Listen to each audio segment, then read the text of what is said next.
Good morning! So, it's Thursday. We're at home. So, magpe-prepare tayo ng Thursday meal.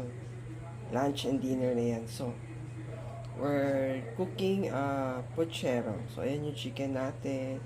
Sibuyas, bawang, sitaw, um, saba na saging, repolyo, and we'll use for taste yung ating patis and garlic sauce.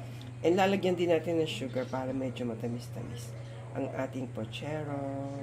Next is ginisa na natin ang ating sibuyas, bawang with the chicken. So isasangkutsa natin yan or sear ba ang tawag dyan. Para lumabas yung flavor niya bago natin lagyan ng atswete o water. Yan. Sana magustuhan ni Paps yung ating dinner tonight. Lagyan din natin ng patis ang ating chicken para yung taste na nanuot sa ating chicken.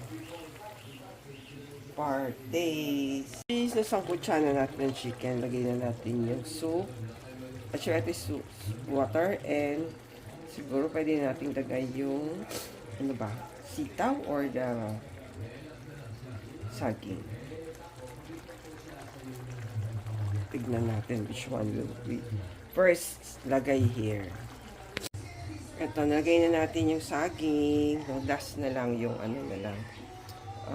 repolyo. So, palambutin natin yung saging for our pochero. Nilagay na natin ang repolyo.